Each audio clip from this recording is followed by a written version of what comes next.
record on this. Welcome, Madeline. Thank you for having me. Yeah, my pleasure, definitely. Please tell people who you are and what you do. I'm Madeline from Bloodstar, and I sing. Nice. What kind of band is Bloodstar? We're a heavy metal band, kind of rock and roll, more like melodic, traditional, kind of old school heavy metal. I would say that is a great description. Mhm. Um, well, I guess jumping right. Wait, you had a show last night, is that right? Last Saturday, yeah, Saturday. Okay. All right. Almost last night. Yeah. Just kidding. How was it? It was great. It was a lot of fun. We played with my favorite local band. They're called Death Blow, and then another one of our friends' bands called Bone Storm. So it was just a bunch of local heavy metal bands, and we had a blast. That's awesome. That sounds really good.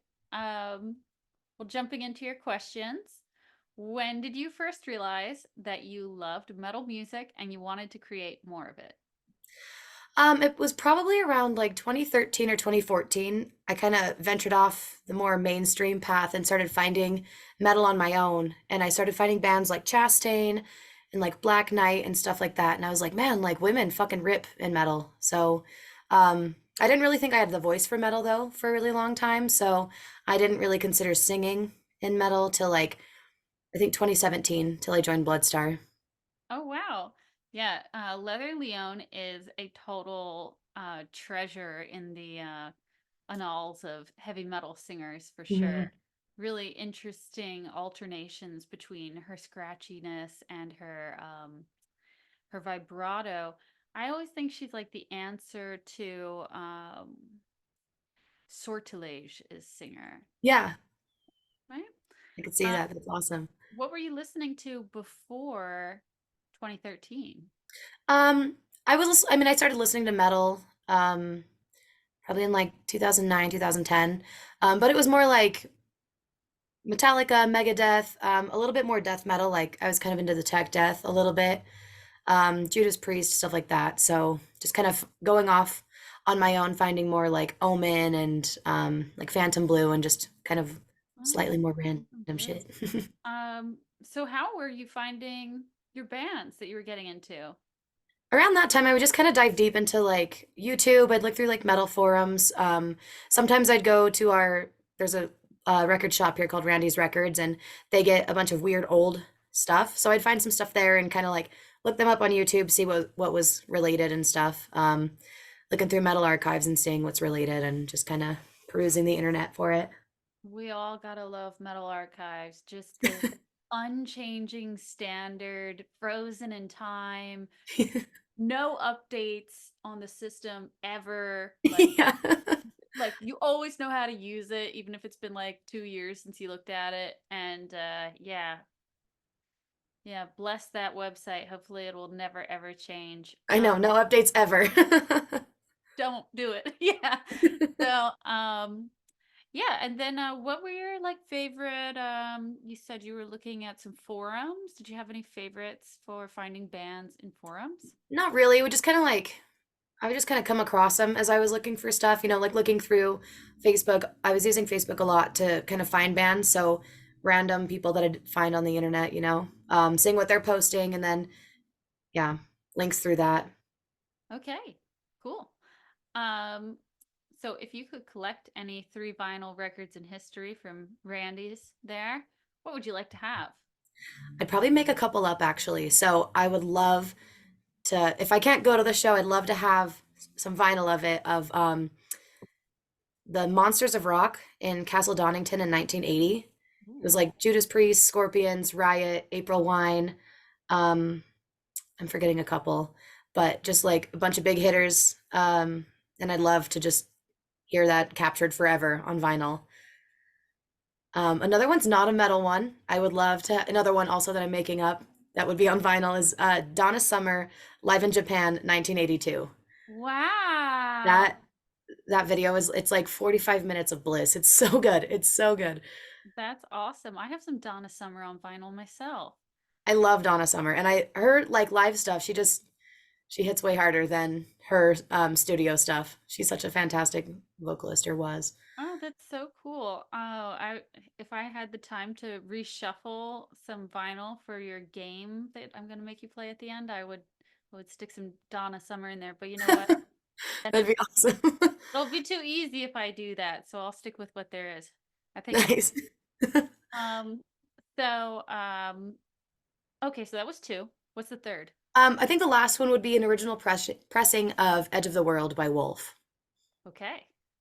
I love that you made up two of the Dream vinyl. You're definitely the first person to get that creative with the question, so that was really good. I had a hard time thinking of some because I was like, well, Headless Cross, but I have that one like Coven, like the shirt you're wearing, Witchcraft, like I have that one on vinyl too. And I was like, a lot of the ones that I really want, I already have. So, hmm. Okay. Maybe I need to like update that question and ask people what are your three favorite versus what are you missing?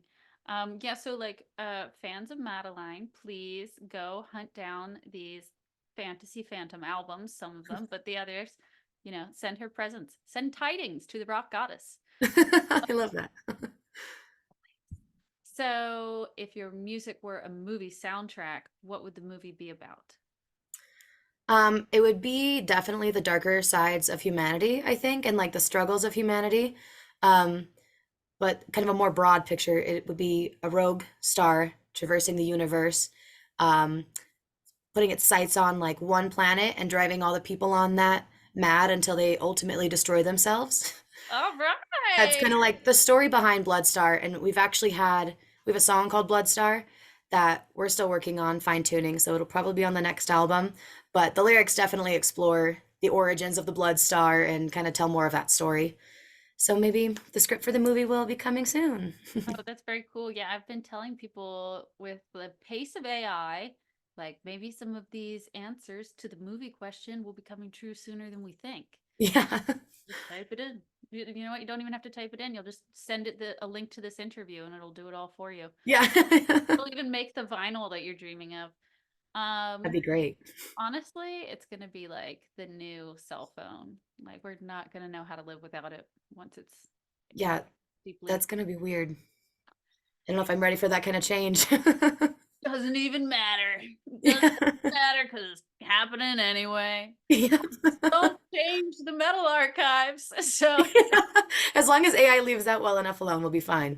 yeah, because that would be that. Then we would know God is dead. So um, I love your answer. That was really good. That was definitely one of the top answers. Really thought through and sounds very like 70s sci-fi, which is Oh like yeah. today's hair spell. Yeah. Bring some Westworld into it. Yeah, I'm definitely like deeply lost in that this month. I like that. The entire month. So, if you could play a tour with any three bands, I'm gonna say alive today, who would you choose? Ultimate number one dream is to play with Saxon, Okay. hands down. Blue Oyster Cult, love to tour with them. And this last one, I had a hard time. I mean, probably Iron Maiden, because who doesn't want to play giant arenas and studios? And like, I don't know, just the energy of the fans when you go to a Maiden show. It's just like, I feel like just enjoying that on stage, even if you're not Iron Maiden, getting to be at that show on that stage, like that's probably just so much energy being blasted at you that like, I think my head would probably pop off. I'd just be too energetic and just all over the place. Yeah, absolutely. We'll have to ask some of the people who have played with them about how that experience was. But I had told a story previously about how I saw Bullet for My Valentine open for Iron Maiden, and it was like all these guys in their 40s in the pit, which I guess is like the age when they don't want to, like, after that, they're not going in the pit anymore. I was 17, so this was like fine. But Bullet for My Valentine got like maiden chanted off the stage. Maiden, maiden. They just That like seems like a really bizarre mashup of bands. they were trying to cross over their audiences, but it was sad for Bullet for My Valentine. So probably be a lot better for Bloodstar, honestly. It was just that them's was the times. Yeah. The emo times. Yeah. So, speaking of the emo times, looking back, what was a big decision you made that turned out to be a great choice? I mean, this is gonna sound like kind of cliche probably, but honestly, joining Bloodstar, I had to kind of face a lot of my inner demons to really like get the confidence to front the band and like especially recording. I had such a hard time recording. Like in the early days, I'd be demoing by myself in the basement and like sometimes I'd black out. I'd have such bad panic attacks. Whoa. Like it was just so terrifying to me. And so I was like, well, guess I'm going to therapy because I'm not gonna just live like this and I'm definitely not gonna quit. So um I think just like because I did a lot of work on myself. Um just to I mean the band was like the catalyst for it, but it was ultimately so that I feel better in my skin. Mhm. So that's probably like the best thing I ever did for myself. And I don't know if I would have done it in the like at the time frame that I did, if it wasn't for Bloodstar. Wow, that is such a beautiful story. Give me goosebumps. Oh, nice. Like actually getting a little teary-eyed from that. Oh, Yeah, that is so touching. Heavy metal, bringing out the rock goddess within. yeah, totally. I love that. Oh. Okay, so that was the best answer ever. No, actually there are so many good answers to that question. Everybody like gets real on that one. And that was just like so nice of you to be so honest. And I'm sure there's a lot of people that really needed to hear that. Thank you. Yeah, you're welcome. I like that question. I like when, I mean, I like all these questions, but I like those ones that kind of make you dig deep and you have to kind of be real. I mean, I'm pretty sure it'd be pretty easy to like make some bullshit answer, but you know, that one just kind of makes people get into it. And a lot of musicians, you know, we're sensitive little guys. Yeah, plus it's also very touching to hear a woman like be honest about like how it can be very scary to get in the middle of the spotlight and yeah, I mean, are you okay with like going a little deeper since that was such a like a touching thing? Like Yeah. what did you discover was in your way or in your head?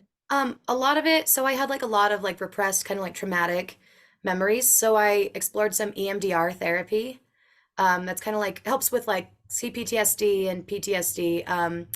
And so I didn't actually have to like revisit anything from my past, but it helped me get rid of the sensations in my body Hmm. that were created from those memories or whatever. So fortunately for me, it was a pretty, I mean, it wasn't easy, but it was a little bit easier than I thought it would be.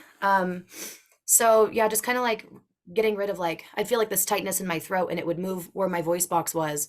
So I didn't have as much control over my pitch and like vibrato. Hmm. So kind of working through that sensation and helping my subconscious kind of work through that. Um, Loosened that up so I don't really fight with that anymore.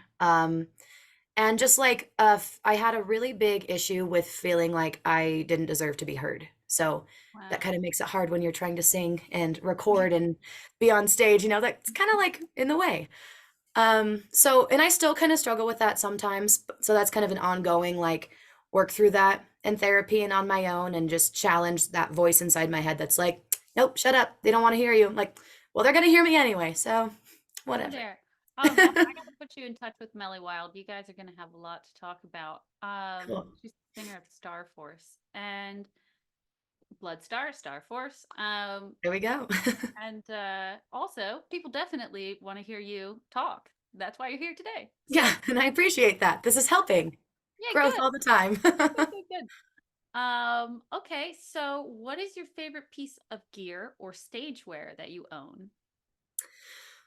I'd probably have to say, the belt that I wear all the time. I call it my Rough Justice belt. I made it before, before I went to Hell's Heroes a couple years ago, and it's just like big O-rings with like X chains and everything. I've worn it forever. It's like rusted, and I don't know how it's still holding together, but that's probably my favorite piece.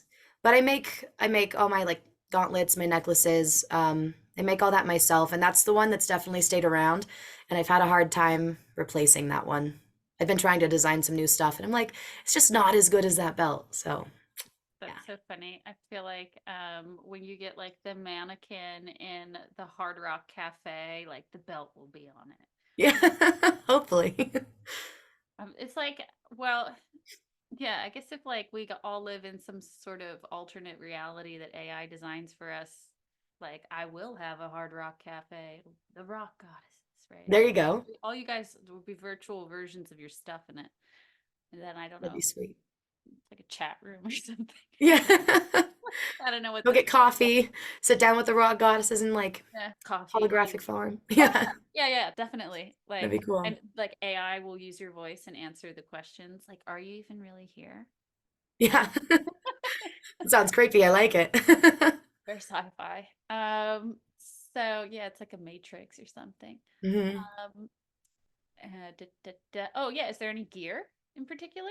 Any special mic or anything like that? Um, Not particularly, but when I demo at home and stuff, and when we record my vocals, like for the album, I love using a ribbon microphone. Hmm. I tried a bunch of different things, like condenser mics just didn't really capture like the full range of my voice. Mhm. But ribbon mics, that's my jam. Well, I do think that your last album's recording and all the singles before that sounded really nice, really good production. Thanks. Yeah, you're welcome. And also some more specific questions about Bloodstar. Jameson Palmer, he's in Visigoth too. Mhm. How did that come together? So Jameson was in Visigoth and he had some songs that like didn't really fit Visigoth. And he just had kind of wanted to write in a slightly different style, explore more of the 70s rock and stuff that like Visigoth kind of just didn't do so much. So he just decided he wanted to do another project, and then Noah had filled in for Visigoth on a couple different tours, like I think once on bass and once on guitar. So Jameson knew, like, oh, we work really well together. He's really hardworking. So yeah, Jameson was like, well, I want Noah to be on this with me. And then he was like, hey, you sound pretty good when you open up. Do you want to sing? And I was like, cool, let's do it. Oh, nice. And Yeah. yeah, and then Noah, is he still in Silver Talon? Ex Silver Talon? He just filled in for one tour, I think. Oh, okay, all right, He's a cool. hired gun. He likes doing that a lot. I mean, it's kind of like if you're into it, like into just like being able to get on the tours and traveling and everything, it's a great way to do it. hmm Um, and you guys are signed to Shadow Kingdom Records. How's Yep. that? How do you like it? Oh, it's great. He's so great to work with. He's so enthusiastic about our music. Every part of the way we'd send him some demos and all caps messages like, "This is awesome. I love this so much." He's just been such a big fan of ours. Just like such a champion for us. He's pushed so hard for us. We're on our second pressing, a first sighting. We did like a new variant. And I mean, our 7 inch for the Fear, it was just 2 songs, but he's like, let's do a gatefold. We're gonna do an Obi strip, like all this, like pulling out all the stops. So he's been really great, and he just wants to do as much as he can with us. It's so cool. That is so great. He sounds super supportive. Where did he get the gatefold made? I have no idea. I'm Love it. not sure at all. But the Obi strip was cool because Jameson's stepdad did like his LDS mission in Japan, so he actually did all the characters and made sure it would like translate properly and stuff. Oh So that was like wow. a cool All little in the thing. family. Okay. And then oh, can you talk about the Observers, that duet? That's a different track. Yeah. So we had the Observers around for quite a while. A lot of these songs are pretty old, but Observers was really old and I hated it because it was so low for me that, Mm. I just couldn't really get a good take of it. Didn't matter how loud my vocals were. Since it was so low, I would tend to like push really sharp pitch wise. And it was just like, I was like, I'm just not into this song. Like I'm bored with it. I sound bored. It's frustrating because I can't get the power down there. So originally the whole song was going to be like in that same zone. And I was, bitching about it to the guys. And then they were like, well, what if you do something and like, what if you take it up an octave? And I was like, okay, well, what if I play around with the very end? Kind of like, and I very much was inspired by Angel of Mercy by Chastain, where Okay. it has like the really strong, like intense ending. So I Mm-hmm. wanted to bring that to Observers. And then I was listening to a bunch of Joe Lynn Turner, so that's where I got kind of like the ideas for little like backing vocals Yeah. at the end of that there. But when it came down to tracking, it was just like as much as I tried to build out that part of my range, it just didn't really happen. Mm-hmm. So I was just like, this is going to be like the flattest song on the album, and it's in Jameson's range, which is a big sign that it's not in mine. Right. Yeah, it's a So very different, totally different octave there. yeah, so he wound up just doing. doing that mostly because it was just too low for me. But I harmonize on the choruses and stuff and on the little bridges, but yeah, I just couldn't sing that low for it. So you're just like, we're at the end. We got to just do this. I like the way that you put it together. I really like the energy that it brings to have you come back in at the end.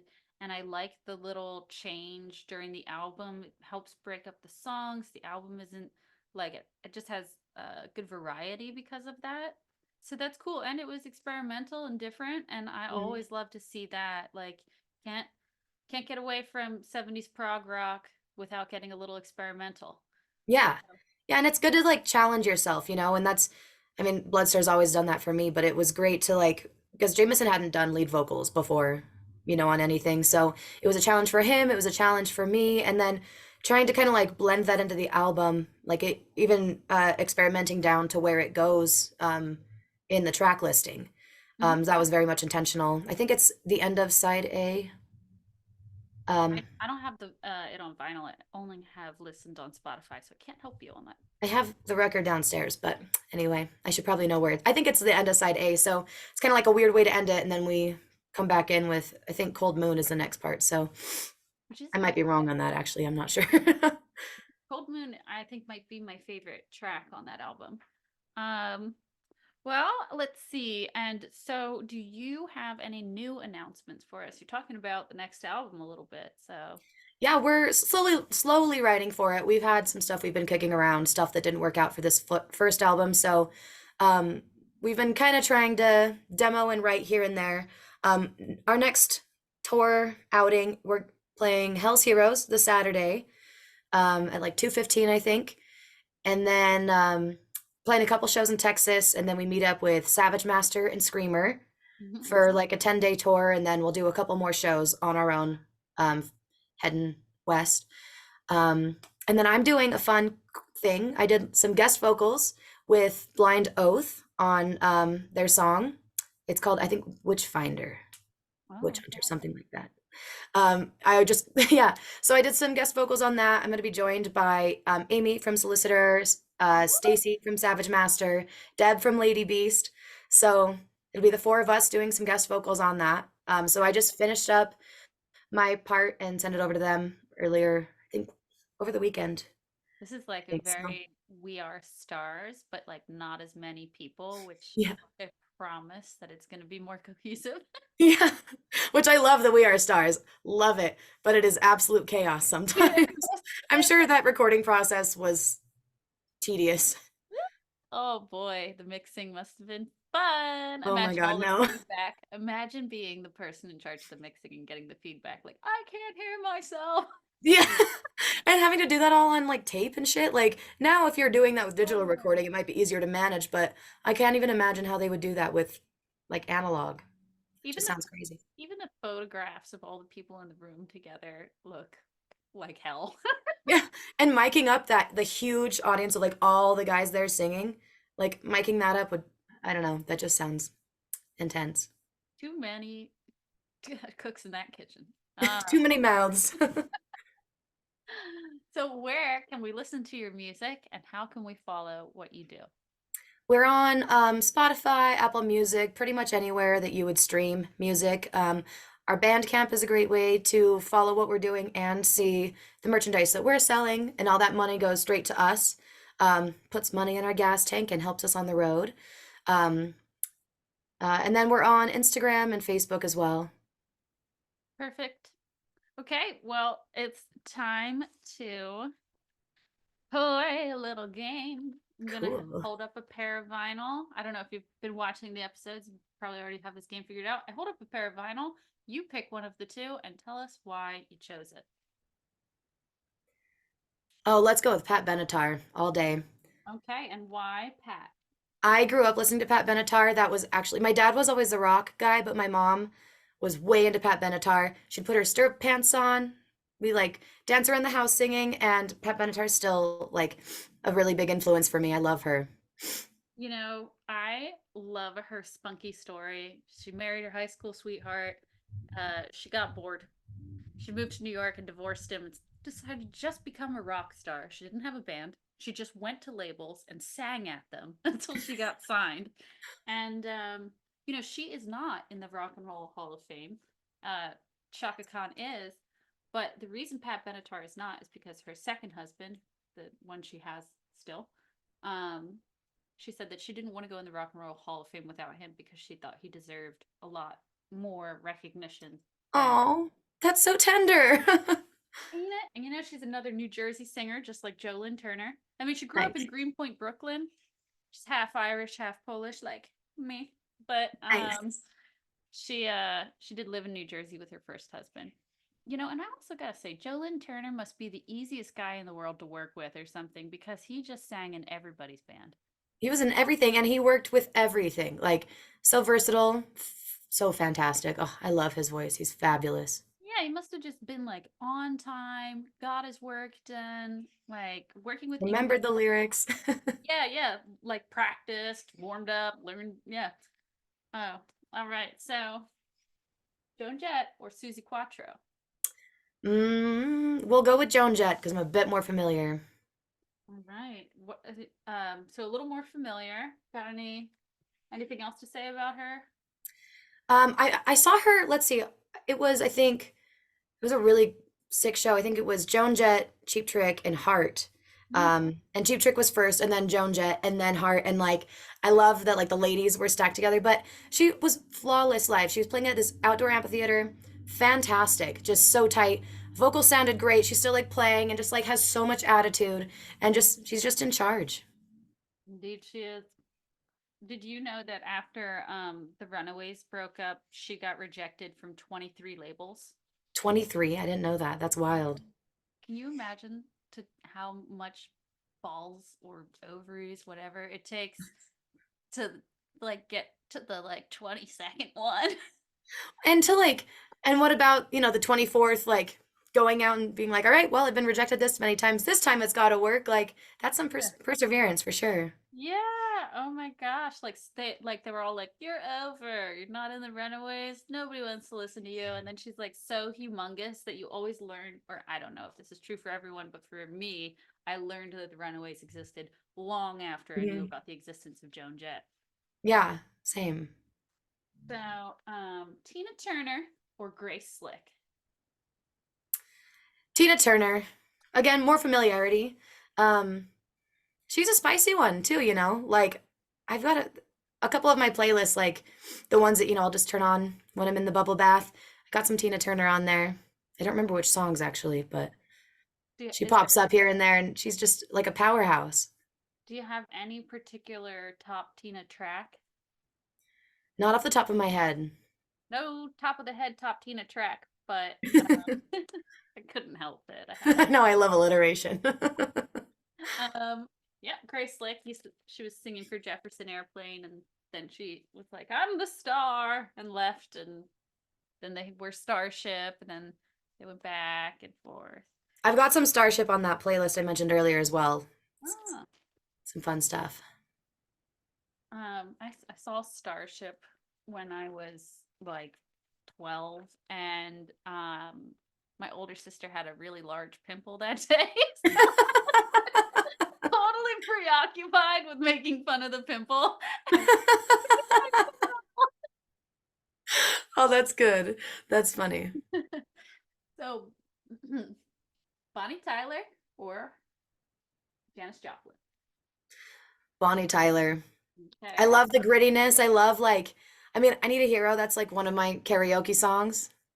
And Honestly, and she's actually kind of like we have a similar range, but for me, like some of her stuff is like a little bit hard to sing because she does kind of big jumps in that stuff. But the presence that she has in the low end, I think, is really fabulous, and she gets nice and gritty too. yeah, absolutely. I think she lives in Portugal now, in Lisbon. Hmm, Um, interesting. I feel like you would do a really, really good karaoke cover of Bonnie Tyler, and I thought you were gonna pick her. Nice. Going through final, it's like I bet she likes Bonnie Tyler. Yeah, definitely. Okay, last one. Very weird hair. Girl School or Dusty Springfield? Girl school for sure. Okay, and why? I always like seeing like girls play like a front woman doing like playing guitar or bass and doing vocals. And I played guitar. It's kind of where I started with music was guitar. And I always like I'd see girls school play. I'm like, man, that's so cool. Like if I could play guitar and sing in a band, like that'd be so cool. But it's just for me, I got to focus on one. So I love seeing other women do that. I think it's so rad.